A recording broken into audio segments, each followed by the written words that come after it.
ये घटना यूपी के कानपुर के एक अरबपति फैमिली से जुड़ी है। एक कानपुर के एक व्यापारी जिनका नाम ओम प्रकाश दसानी है, उनके दो बेटे हैं। छोटे बेटे का नाम पीयूष दसानी है।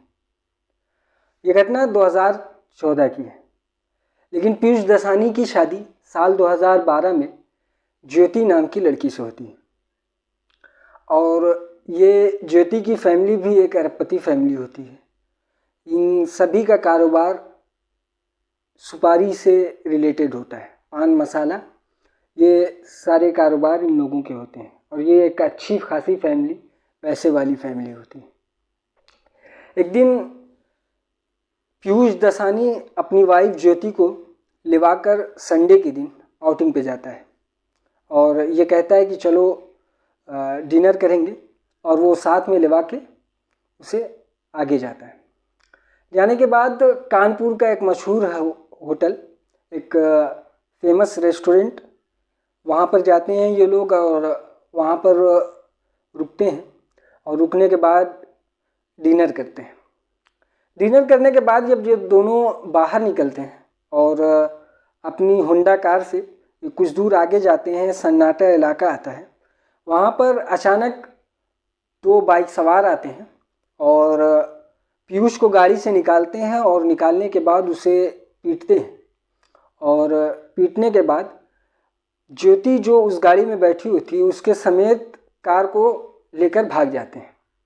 और पीयूष वहीं पर गिरा होता है और उसके बाद फिर वो उठता है, वो सोचता है करना क्या है। वो तुरंत अपने फादर को फ़ोन लगाता है और बताता है कि ऐसा ऐसा हुआ है, और ख़ुद एक बाइक से लिफ्ट लेके वो फ़ौरन पुलिस स्टेशन जाता है। पुलिस स्टेशन जाने के बाद वो वहाँ पर कंप्लेन लिखवाता है और कंप्लेन लिखवाने के बाद वो सब कुछ बताता है किस तरीके से वो क्या हुआ, उसके साथ सब कुछ बताने के बाद फिर वहाँ से वो घर आता है। अब घर में कोहराम मचा था, कोहराम मचा और फ़ौरन पुलिस के पैर सूझ गए, क्योंकि ये मामला एक अरबपति घराने का था। पुलिस भी अपनी हर जगह दबिश देने लगी, तलाश करने लगी।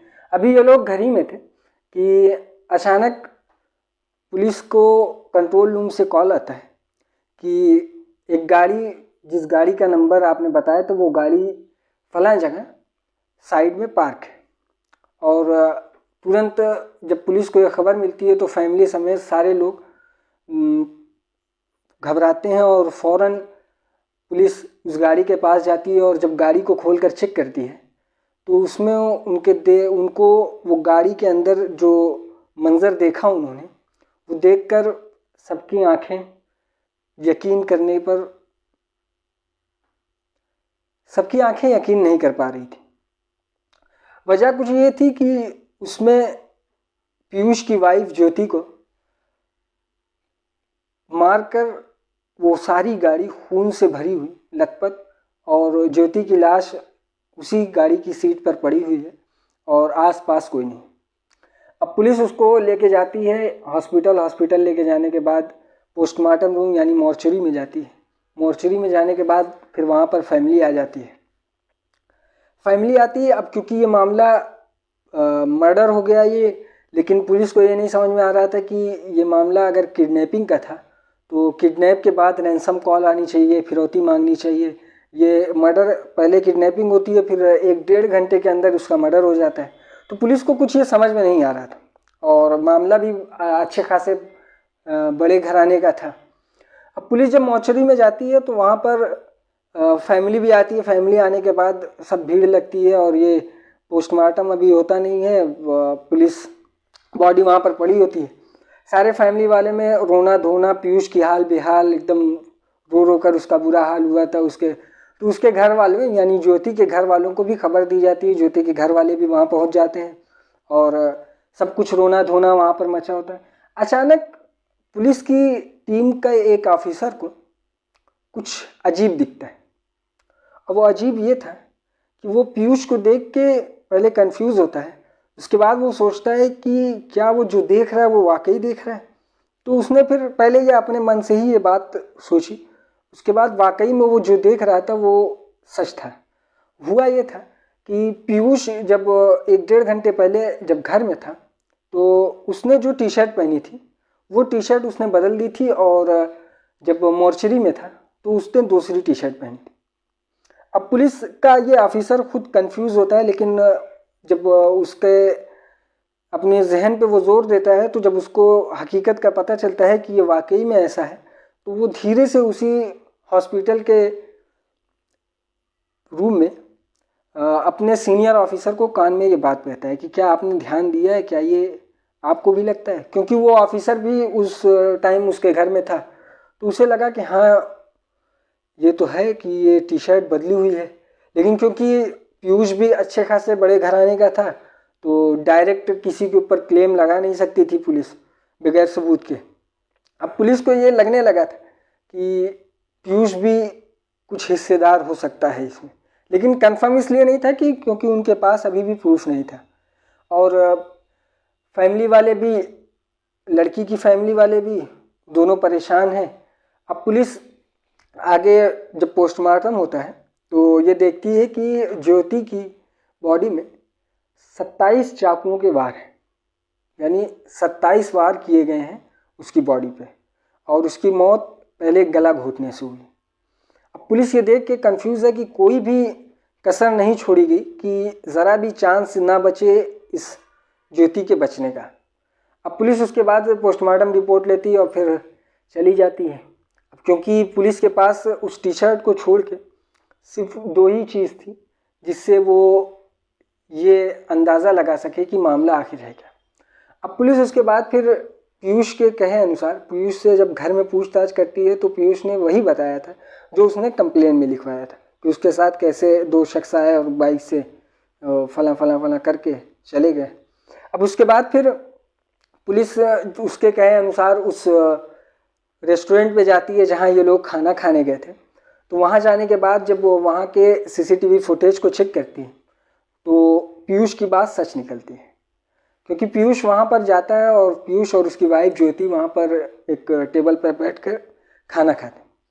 लेकिन कुछ ही दूर आगे पुलिस को फुटेज में कुछ बात खटकती है, और वो बात ये होती है कि वो ये सोचती है कि पीयूष और ज्योति पति पत्नी हैं और वो लोग एक साथ आउटिंग पे आए हैं, बाहर आए हैं, घूमने के इरादे से आए हैं, लेकिन ये दोनों जब से खाना खा रहे हैं एक दूसरे से बात अभी तक नहीं की है इन्होंने। ये जब वेटर आता तो उससे बात करते हैं और वेटर जाने के बाद ज़्यादातर पीयूष फ़ोन पे लगा होता और आपस में ये इन दोनों की बात नहीं होती। पुलिस को जब ये मामला थोड़ा खटका, उसके बाद पुलिस फिर बाहरी सीसीटीवी फुटेज देखती है जहाँ से ये रेस्टोरेंट से निकलते हैं। रेस्टोरेंट से निकलने के बाद पीयूष की कहानी ये होती है कि वो आगे जाता है और सन्नाटे इलाके में उससे ये वारदात होती है। अब पुलिस जब उस सन्नाटे इलाके में जाती है तो उधर देखती है कि कोई भी ऐसा सुराग नहीं मिल सकता है जो जैसे सीसीटीवी फुटेज या फिर कुछ ऐसा कोई चश्मदीद भी नहीं था, क्योंकि वहाँ तो भीड़ भाड़ वाला इलाका था उससे पहले, लेकिन कोई चश्मदीद भी नहीं था जो ये बता सके कि इनके साथ ऐसा हुआ है। अब पुलिस वहाँ पे ये देखती है कि जब पीयूष वापस आता है तो ना तो उसकी टी शर्ट पे कोई मिट्टी लगी होती है, ना तो उसको कोई खरोच आई होती है, जो कि उसने कहा था कि उसे पीटा गया और धक्का दे के वो लोग कार लेके ज्योति को लिवा कर चले गए थे। अब पुलिस को ये मामला खटक रहा था क्योंकि पुलिस के पास टी शर्ट के अलावा बस यही 2 चीज़ थी जो उसने चेक कर ली थी। अब ये मामला क्योंकि पैसों वालों का था तो पुलिस डायरेक्ट हाथ लगा नहीं सकती थी। अब पुलिस कहती है कि चलो इनके कॉल डिटेल्स चेक करते हैं। अब पुलिस पीयूष की कॉल डिटेल को जब चेक करती है तो ऐसा कुछ मिलता नहीं, लेकिन आगे जाने के बाद एक नंबर मिलता है, और वो एक नंबर ख़ास इसलिए होता है क्योंकि पीयूष के मोबाइल में जो भी 500, 600, 1000 नंबर रहे होंगे उनमें सबसे ज़्यादा अगर किसी से बात की गई है तो वो वही नंबर था। जब वो नंबर की डिटेल वो निकालते हैं और रात के 1 बजे 2 बजे तक इनकी बात होती है और रेगुलर होती रहती है, बल्कि जल्दी से नहीं, ये 3 साल पुरानी कांटेक्ट, ये 3 साल पुराना से इस नंबर के साथ इसका है, और पीयूष की शादी को 2 ही साल हुए हैं। अब ये देखने के बाद पुलिस उस नंबर के ऑनर को तलाश करती है कि वो नंबर है किसका। तो पुलिस जब चेक करती है तो पता चलता है उसी कानपुर के रहने वाली मनीषा का ये नंबर है, और मनीषा खुद भी एक पान मसाला कंपनी के मालिक की बेटी है, यानी ये भी एक पैसे वाली है और इसके ऊपर भी पुलिस डायरेक्ट हाथ नहीं लगा सकती थी। लेकिन पुलिस जब इनके बारे में इतनी तफ्तीश कर लेती है तो अब पुलिस को पीयूष के लिए और शक बढ़ जाता है। फिर पुलिस एक दिन पीयूष को बुलाती है पूछताछ के बहाने की, क्योंकि आप आई विटनेस है, आपके साथ ये घटना हुई है, आप आइए थाने में पूछताछ करनी है। तो पीयूष को भी लगता है कि हाँ वो आई विटनेस है, उससे कुछ इस तरीके से महसूस नहीं होता और वो पहुंच जाता है थाने में। थाने में जाने के बाद पीयूष के साथ पुलिस जब पूछताछ करती है तो पीयूष को तब पता चलता है कि उसे इस वक्त एज ए विटनेस नहीं बुलाया गया है, एज ए किलर बुलाया गया है, यानी एक खूनी के तौर पर उससे पूछताछ की जा रही है। क्योंकि पुलिस का काम होता है शक करना, लेकिन शक में भी वो डायरेक्ट किसी के ऊपर क्लेम नहीं करती है। लेकिन जब पीयूष से थाने में पूछताछ की जा रही थी उस वक्त पुलिस डायरेक्ट उसके ऊपर क्लेम कर रही थी इस बात का जो घटना हुई थी। अब पीयूष अपनी बात पर अड़ा होता है, जो उसने पहले बताई होती है पुलिस मानने को तैयार नहीं है कि नहीं उसने।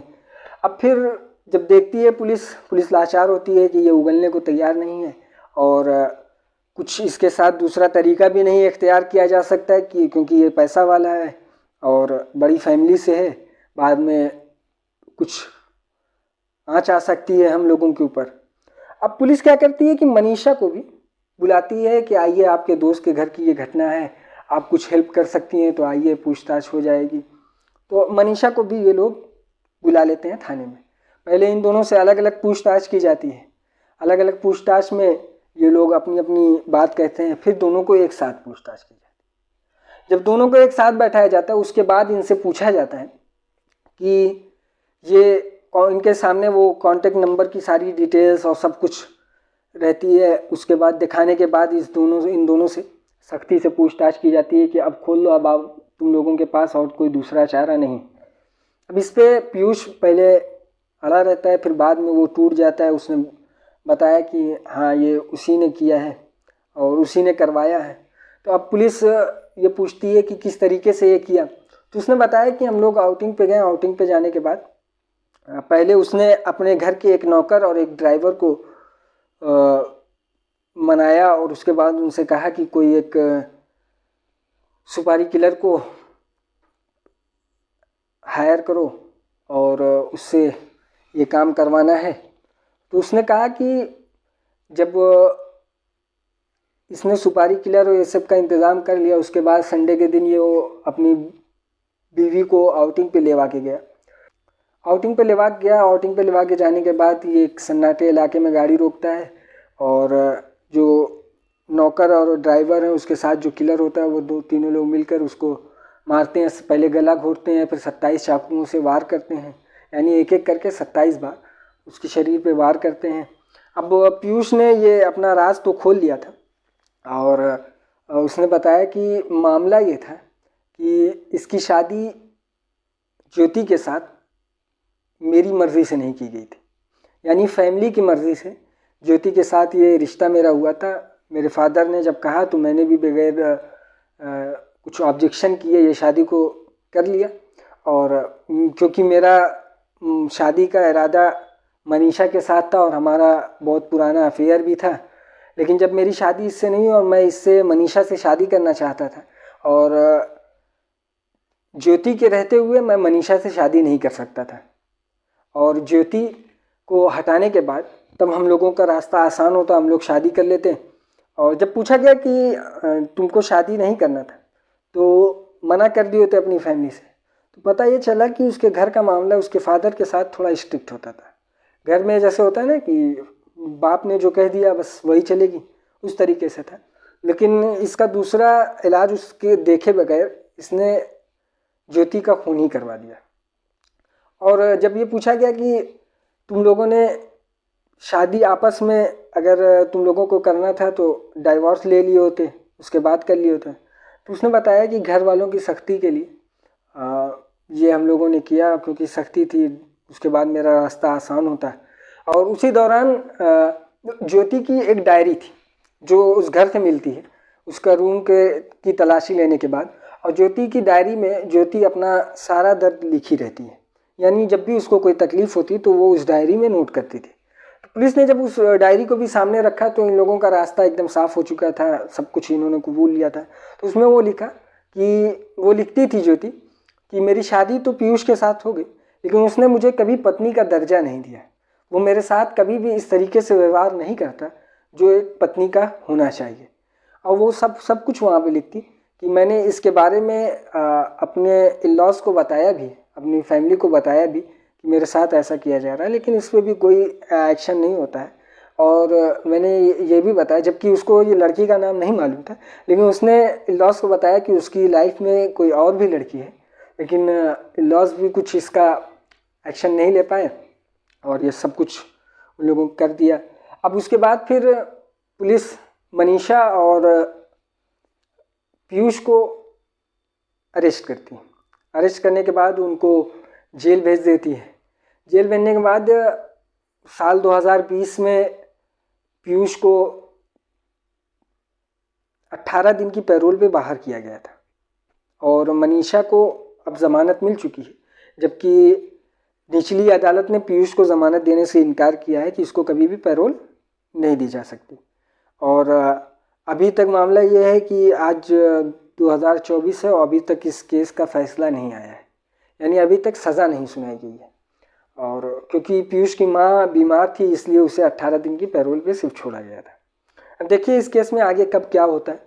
ऐसे ही क्राइम स्टोरी देखने के लिए हमारे चैनल को सब्सक्राइब करें, बेल आइकन को ज़रूर प्रेस करें।